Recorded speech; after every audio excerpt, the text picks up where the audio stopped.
हाँ जी बच्चे देखो, मैं आपको पहले सॉल्यूशंस करवा रहा हूँ। अपना जो लास्ट टेस्ट था, पहला question reverse osmosis, second question था 21.5 49.5। मैं ना सारा पेपर डिस्कस नहीं कर रहा, जिसको कोई प्रॉब्लम होगी मेरे से पूछ लेना। अभी जो आप बच्चे प्रॉब्लम बोलोगे मैं वो कराऊंगा, ठीक है। और उसमें आप लोगों ने हाँ जी जो फर्स्ट क्वेश्चन है अगर उसमें ऑस्मोसिस लिखा है तो मार्क्स मिलेंगे? हाँ क्रॉस, मेरी बात सुनो, मैं फिर समझाता हूँ, डिटेल में समझाता हूँ। देख कोई बात नहीं, किसी का और कभी भला हो जाएगा ना।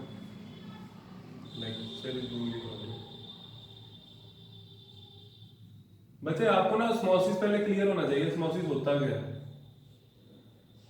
फिर आप खुद कहोगे सर ऑस्मोसिस तो है ही नहीं है। देखो मैं आपको ये क्वेश्चन नहीं करा रहा, जनरल टॉपिक समझा रहा हूँ, ठीक है। यहाँ पे एक सोल्यूशन है मेरे पास जिसकी कंसंट्रेशन है C1, ठीक है। इधर कंसंट्रेशन है C2। सॉल्वेंट पार्टिकल्स मूव करेंगे C1 से C2, right. Solvent particle move करते हैं C1 से C2, क्यों? C1 की कंसंट्रेशन जब कम होगी तब, जरूरी नहीं है कि उधर से इधर ही आना। अगर C1 की कंसंट्रेशन कम होगी, अब होता क्या क्या, बहुत ध्यान से समझना। C1 कंसंट्रेशन कम है और ये है SPM। SPM allows only solvent particles to pass through, ठीक है। SPM अलाउ करती है बच्चे, सिर्फ सॉल्वेंट पार्टिकल को पास करवाती है, ठीक है। सोल्यूट पार्टिकल पास नहीं कर सकता। तो होगा क्या, सोल्यूट पार्टिकल यहाँ पे क्यूमुलेट हो जाएगा, ठीक है। और इधर से पानी इधर जाएगा 1 2 3 4। इधर C2 concentration, C2 is higher, मतलब कि सोल्यूट ज्यादा होगा। सोल्यूट अगर ज्यादा होगा तो सॉल्वेंट इधर कम जा पाएगा, है ना। तो फिर होता है नेट फ्लो। ये ट्रिपल ई में क्वेश्चन आया, उसमें आया था आपकी नीट में। नेट फ्लो किधर से किधर होता है, यहाँ पे नेट फ्लो होता है। ऐसा नहीं है कि सॉल्वेंट इधर से इधर जा रहा है सिर्फ ना, इधर से इधर भी आता है, इधर से इधर भी जाता है, लेकिन नेट फ्लो इधर से इधर होता है, ठीक है। तो इसे बोलते हैं ऑस्मोसिस। ये समझ आया? बोलो ऐसा क्यों है, ये पता लगा। ये सोल्यूट का रोल क्या है, समझ आया कि इधर से इधर पानी ज्यादा क्यों आ रहा है, ये कोई एक्सप्लेन कर सकता है? Why solvent particles are moving more faster on this side? Why? Anyone? बोलो। हाँ बोलो। नहीं, प्रेशर कहाँ पे, इधर से?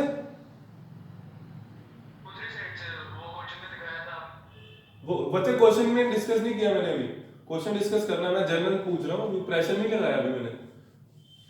यहाँ पे ध्यान से देखो क्या हो रहा है, आराम से समझो। यहाँ पे जो पार्टिकल्स हैं कम है। C1 इधर मान लो मैं 10 ग्राम सोल्यूट है, इधर 20 ग्राम सोल्यूट है। तो अब अगर सॉल्वेंट की क्वांटिटी सेम है, ठीक है, तो 10 ग्राम सोल्यूट, इधर सोल्यूट पार्टिकल्स कम है, इधर ज्यादा है। तो यहाँ पे वाटर को रोकेंगे, कम रोकेंगे, इधर ज्यादा रोकेंगे। ये बात समझ आई? जल्दी बोलो बोलो। Okay very good. बाकी सबको समझ आ गया? हाँ जी बच्चे बोलो जल्दी। ओके, तो नेट फ्लो इधर से इधर होता है, ठीक है। अब हमने क्या करना है, ऑस्मोसिस क्या होती है, ऑस्मोटिक प्रेशर क्या होता है, ये होती है ऑस्मोसिस। हमारे पास तीन टर्म है, ऑस्मोसिस है, ऑस्मोटिक प्रेशर है, ठीक है, और है रिवर्स ऑस्मोसिस।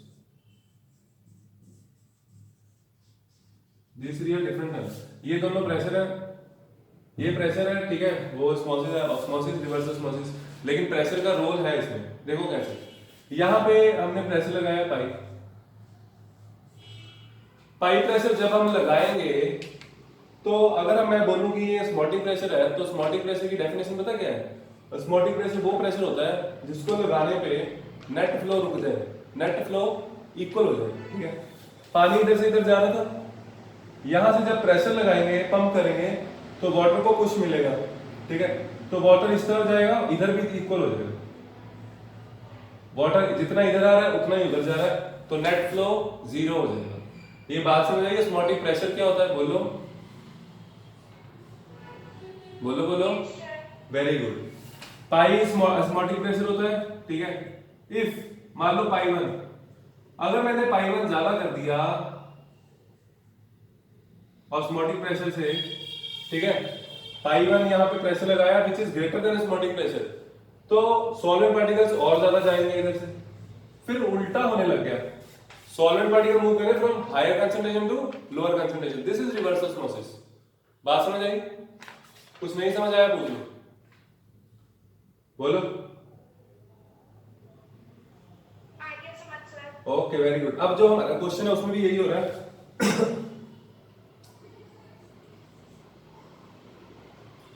यहां पे क्या हो रहा है, यहां पे प्योर लिया हुआ है, ठीक है, प्योर ले लो, प्योर सॉल्वेंट, इधर प्योर ही लेते हैं, इधर सी वाटर है।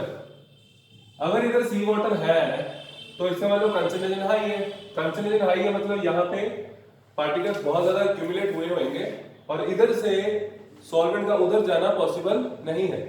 तो एक्चुअल में क्या हो रहा होगा, बिल्कुल स्टार्टिंग में सॉल्वेंट इधर से इधर बहुत तेजी से आ रहा होगा, इधर से इधर तो जा ही नहीं रहा, जीरो, बहुत कम होगा, नेट फ्लो होता है इसमें भी वैसे, ठीक है, नेट फ्लो होता है हमेशा, ऐसा नहीं होगा कि बिल्कुल भी उधर नहीं जा रहा होगा, जा रहा होगा, इधर से इधर ज्यादा आ रहा होगा, ठीक है।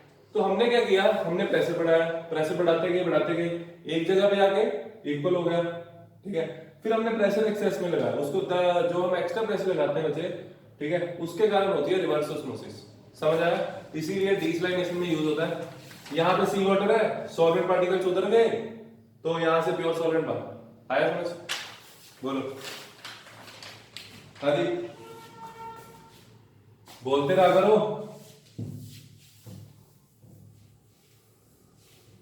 अगला क्वेश्चन बोलो, दूसरा, तीसरा, चौथा, जल्दी।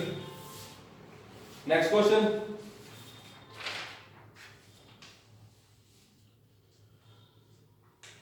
नेक्स्ट क्वेश्चन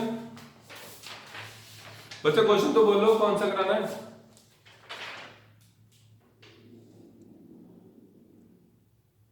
हेलो, एक बार ग्राफ भी समझा दो। ओके बच्चे, जो ऊपर वाले क्वेश्चन है वो आते हैं आपको, थर्ड, फोर्थ, फिफ्थ, वो सारे कर लिए। सेवन क्वेश्चन है, draw total vapour pressure versus mole fraction diagram. Seven question है हमारा, draw the total vapour pressure versus mole fraction diagram for a binary solution exhibiting non-ideal behavior with negative deviation. Okay,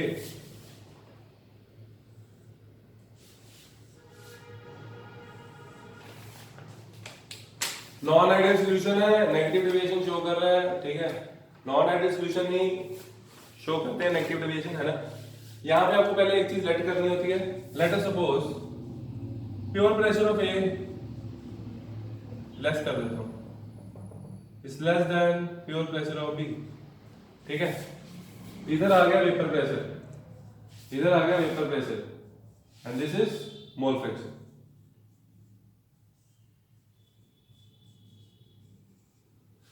जब pure ए होगा, solution में pure ए होगा, तो total pressure होगा P naught ए, यहां पे पॉइंट आ गया पी नॉट ए, और जब प्योर बी होगा तो यहां पे पॉइंट आ जाएगा पी नॉट बी,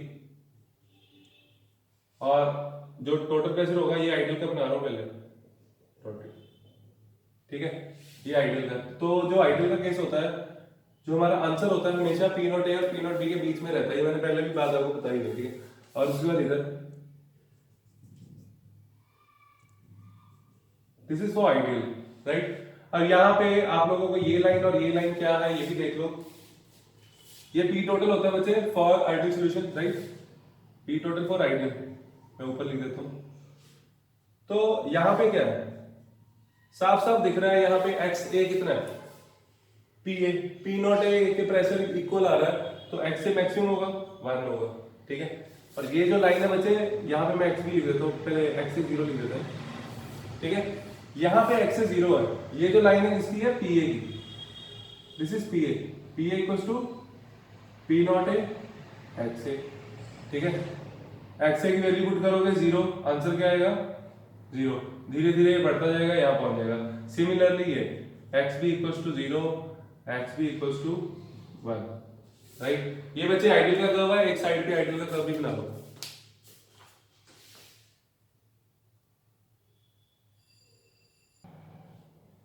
हाँ जी, अब हम आगे चलते हैं। देखो पी नॉट ए आ गया, ये सारे आगे हमारे, ठीक है। ये जो कर्व ये होता है, यहाँ पे पीबी होता है, PB equals to P not B X B, ठीक है। अब हमारा नेगेटिव डेविएशन है। नेगेटिव डेविएशन मतलब बॉन्डिंग स्ट्रॉन्ग है, एबी की बॉन्डिंग एक्चुअल से स्ट्रॉन्ग है, AB bonding is stronger than A and BB bonding, right. तो जो टोटल प्रेशर होगा उसमें क्या होगा, वेपर प्रेशर कम हो जाएगा, है ना। तो कर्व जाएगा ऐसे,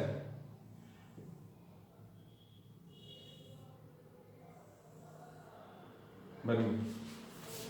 तो ये डेविएशन होती है, राइट। ये नेगेटिव डेविएशन का पॉजिटिव का ऊपर से आ जाएगा। कोई डाउट, किसी को कोई doubt? No sir. Very good, चलो कर दो लागू। Yes sir. गुड, आगे बोलो बच्चे डाउट्स।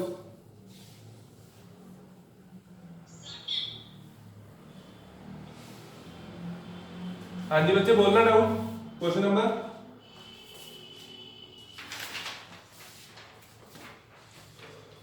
क्वेश्चन नंबर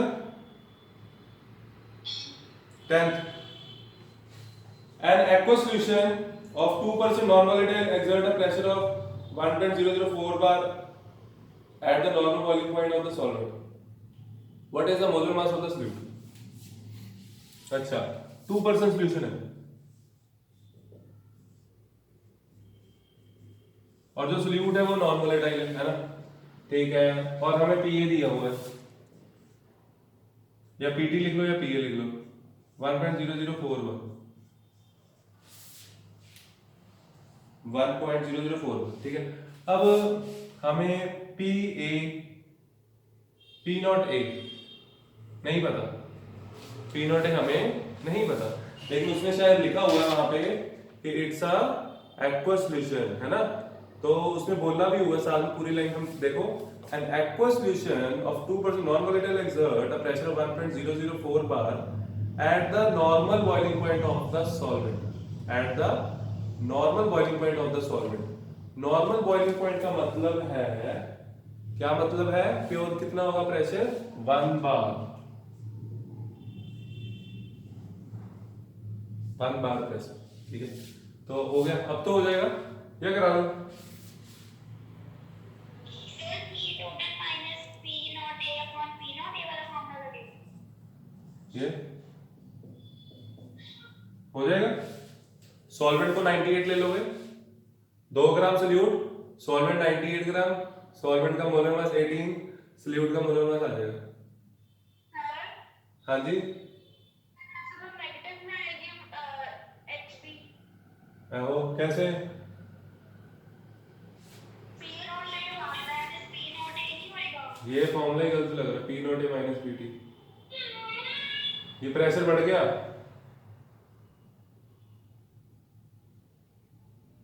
एक मिनट रुको,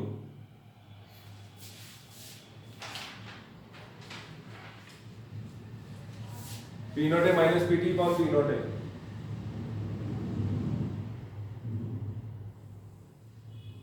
एक मिनट।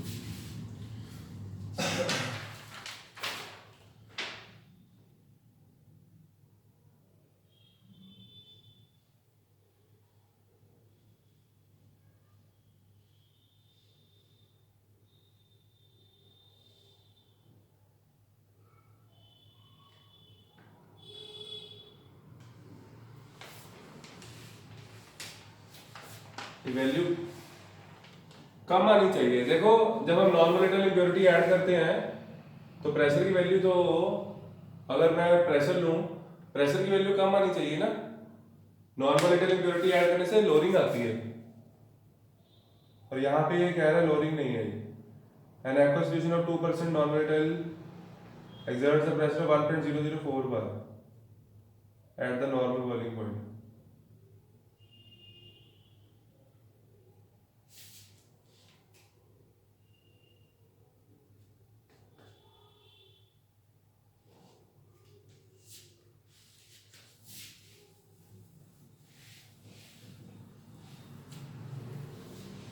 अगर मैं इसको ऐसे करूं, इसने ये भी नहीं मेंशन किया हुआ कि ये स्मोटिक प्रेशर है। An aqueous solution of 2 exerts a pressure of 1.004 bar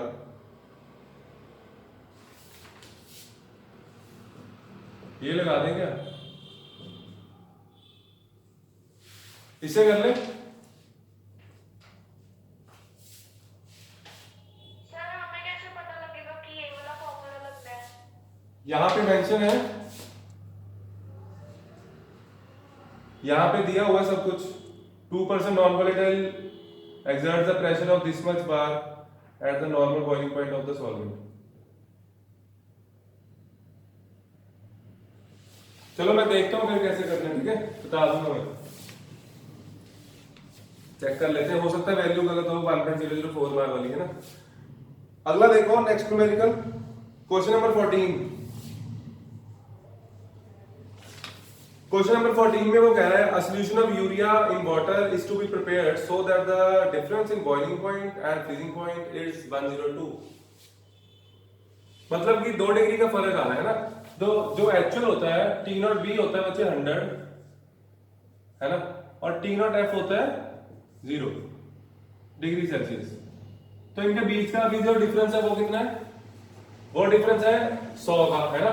हमें क्या करना है, TB और इधर से आ जाएगा TF, TB माइनस TF जो आएगा वो है 102। यही है, ये समझ आया, ये पॉइंट समझ आया बच्चे? हाँ जी हाँ जी। देखो प्योर वाटर का बॉइलिंग पॉइंट होता है 100 और T नॉट F जो है, T नॉट F कितना होता है वाटर का, 0 डिग्री सेल्सियस, राइट। तो इसके बीच का डिफरेंस, नॉर्मल डिफरेंस 100 होता है। वो कहता है हमने कितना यूरिया डालना पड़ेगा ताकि उनका जो फ्रीजिंग पॉइंट और बॉइलिंग पॉइंट में डिफरेंस है 102 का हो जाए। बात समझ आई? बोलो। ठीक है, ये एक बार नोट कर लो, नोट कर लो।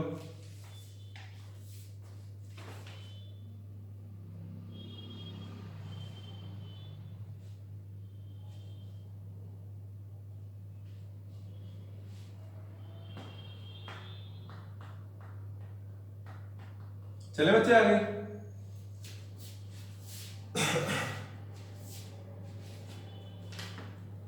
चलो देखो आगे देखो। अब आपको एक और चीज बताता हूं, इसका मतलब ये नहीं हुआ आपको जो डेल्टा TF है प्लस डेल्टा TB है वो 2 आना चाहिए। ये समझ आया?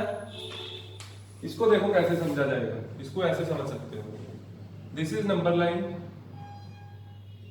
राइट।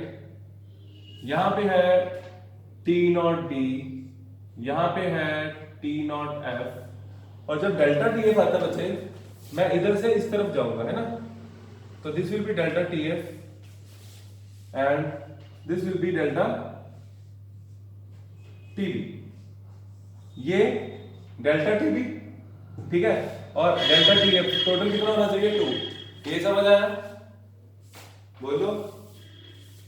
नहीं समझ आया आप बताओ, मैं और बता देता हूँ, समझा देता हूँ। बाकी सबको आ गया? Okay very good. तो बच्चा बस ये आपको फॉर्मूला दिया हुआ, KF दिया हुआ है, KB दिया हुआ है, इसमें वैल्यूज पुट करनी है। देखो यहां पे आ जाएगा KF into M plus KB into M equal to 2। यहां से M कॉमन ले लो, अंदर क्या आ गया, KF प्लस KB। इसको सॉल्व करो, मोलैरिटी की वैल्यू मैं पुट कर देता हूं। यहां पे हमें KF KB दिया, 100 ग्राम वाटर है बच्चे, और यूरिया का मोलर मास हमने निकाल लेंगे 60 आ जाएगा, और उसका वेट निकालना है ना। तो मोलैरिटी कैसे निकालते हैं, given weight over molar mass, mass of solvent, right. Solution का आएगा यहाँ पे to be dissolve in 100 gram of molarity है ना, तो 100 gram of water mass of solvent आ जाएगा, इनटू आ जाएगा 1000, और ब्रैकेट में KF KB। KF कितना 1.86 प्लस 0.52, ठीक है। तो ये कितना आ जाएगा 2, यहां पे कैंसिल, तीनों जीरो कैंसिल होगी, ठीक है, तीनों जीरो कैंसिल, यहां से W आ गया, कितना आ गया 6 2 12, 12 डिवाइडेड बाय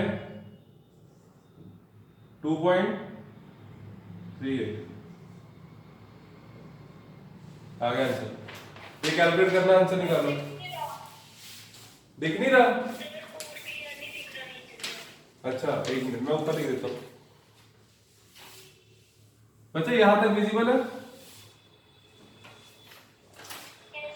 ओके, उसको मोलैरिटी की वैल्यू पुट करो। Given weight by molar mass, mass of solvent into 1000। यहां पे Kf और Kb की वैल्यू पुट कर दो। 1.86 प्लस 0.52 इक्वल्स टू 2। ये तीनों जीरो आपके सामने कैंसिल, यहाँ पे W बचा W/6 और ये आ जाएगा 2.38, ठीक है। चलो इधर आ गया 2, 6 2 12, 12 divided by 2.38, this is your answer. कितना आ गया कैलकुलेट कर लो, 8 का आएगा, 8 9।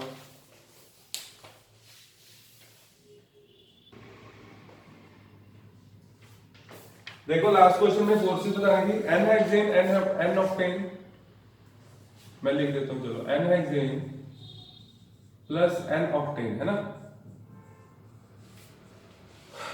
n हेक्सेन n ऑक्टेन में कौन सी फोर्सेस होंगी,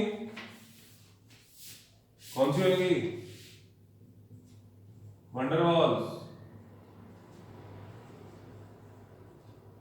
ठीक है। सेकंड I2 एंड CCl4, आपके ना ये वाला कंसेप्ट वीक था और मैंने इनऑर्गेनिक में कोशिश की थोड़ी कवर हो जाए, हो गया होगा। इसमें आंसर बता दो, इसका पता लग जाएगा। I2 में कौन सी फोर्स, I2 में क्या है, कौन सा बॉन्ड है, कोवेलेंट बॉन्ड है। फोर्सेस कौन सी होंगी, लंडन फोर्सेस, इसमें भी London forces, both are non polar, right. तो आपस में भी क्या होंगी, लंडन फोर्सेस, दोनों का आंसर वंडरवॉल। अब यहां पे था क्वेश्चन, ये था इंपॉर्टेंट, NaClO4 प्लस H2O, इसमें कौन सी फोर्सेस होंगी बताओ, बोलो बच्चे।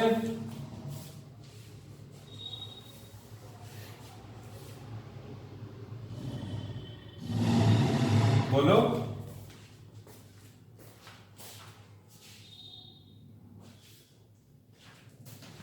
मेरी बात सुनो ध्यान से। देखो ये बहुत ज्यादा आयनिक होता है, ठीक है।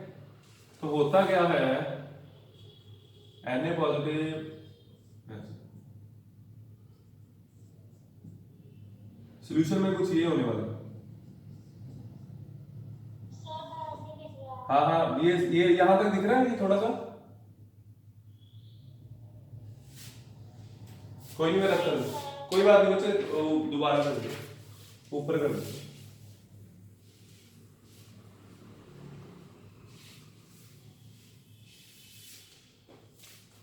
जो ये होता है NaCl4, है ना, ये टूटेगा, Na पॉजिटिव आयन लग जाएगा, तो पानी में ये होगा। कौन सी फोर्स है ये, कौन सी फोर्स है ये, बोलो, कौन सी फोर्स है,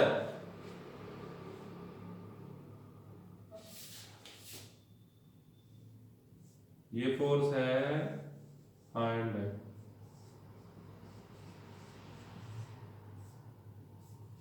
आयन डाइपोल फोर्स, राइट। करो नोट।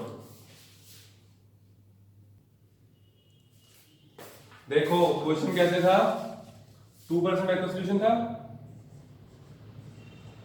और पीटी दिया हुआ था, बिल्कुल सही, 1.004 बार। मेरे दिमाग में पता क्या था बच्चे, मैंने P0 1 बार इसलिए लिया, मैं शायद मैं बीच में बोल भी रहा था कि बार एक्चुअल में जो 1 बार होता है वो 0.987 एटमॉस्फेयर के इक्वल होता है, ठीक है। लेकिन बॉइलिंग पॉइंट कब आता है, बॉइलिंग पॉइंट वाटर का कब आता है, 1 एटमॉस्फेयर पे, है ना, 0.987 पे थोड़ी ना आता है। तो मेरे को था कि वो तो थोड़ी बहुत अप्रोक्सीमेशन है इसने निगलेक्ट की हुई है, लेकिन ऐसा नहीं है, उसने निगलेक्ट नहीं किया, उसने as it is value exact उठाई है। बच्चे समझ आ रहा है मैं क्या बोल रहा हूँ? मेरी बात समझ आ रही है आप लोगों को? Yes sir. मैं एक बार दोबारा रिपीट करता हूँ मैं क्या बोल रहा हूँ। बच्चे पता क्या होता है, जो 1 bar होता है ना वो 0.987 एटमॉस्फेयर के इक्वल होता है। तो मेरे को था कि इसने यहाँ पे बार लिया है तो हम बार में यही ले लेते हैं, अप्रोक्सीमेटली इक्वल है, लेकिन उसी अप्रोक्सीमेशन के कारण थोड़ा सा फर्क पड़ा क्योंकि ये प्रेशर बहुत थोड़ा सा चेंज हुआ है ना। This is the reason. चलो आपको समझ आ गया, बहुत अच्छी बात है। नहीं आया मेरे से दोबारा समझ लेना जब मर्जी, ठीक है। तो अब हम करते हैं पीटी, हमें पता है, मैं पहले पुट करता हूँ सीधा, पी नॉट है minus P T upon P not equals to X P.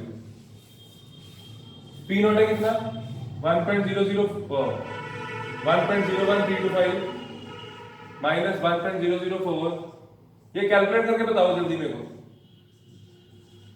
हो सकता है आपको दिखना ना हो, ठीक है, ये मेरे को कैलकुलेट करके बताओ जल्दी। मोल फ्रैक्शन बताओ कितनी है, हरी अब 1 सेकंड में जल्दी बोल लो, टाइम कम है।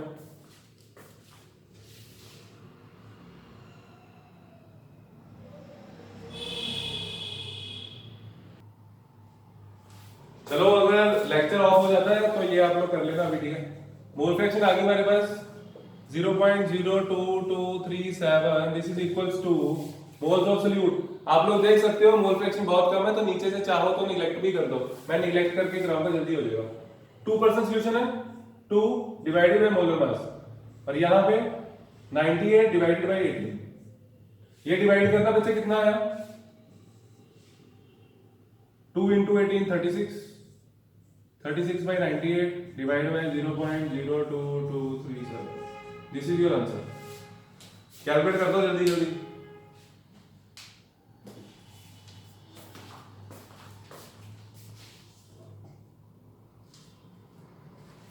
मैं कर दूं?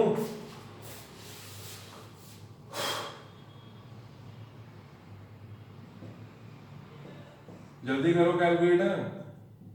0.02 50 सर 0.33734 आपके बोर्ड से नंबर है। अच्छा ये काफी कम आएगा, ये मॉलिक्यूलर मास कम क्यों आ रहा है हमारा?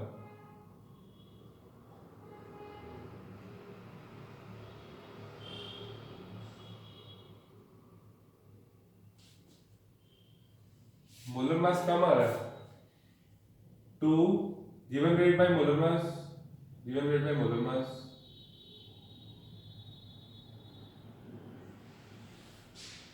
बच्चे यहाँ पे पॉइंट डेसिमल लगा हुआ है, क्या कर रहे हो? 0.02 है ना, तो आंसर को थोड़ी रिस्पेक्ट दो। 36 डिवाइड बाय 98 इंटू डेसिमल को यहाँ ले आओ, 2.2 ऊपर 100 आ गया, ठीक है। ये डेसिमल हटा, ये भी हटा दो, यहाँ 0 आई, ये कैंसिल, 1 पे कर दो 1 पॉइंट, पीछे क्या बचा 14, 140, 220, 5, 6, 1.6,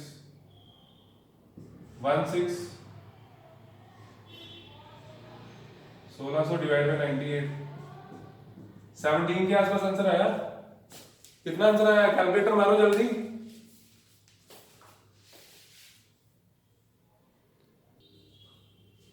गुड, तो आपका जो एग्जैक्ट आंसर है, ये मैंने रफ कैलकुलेशन की थी, exact answer is 18.36 and this answer is right.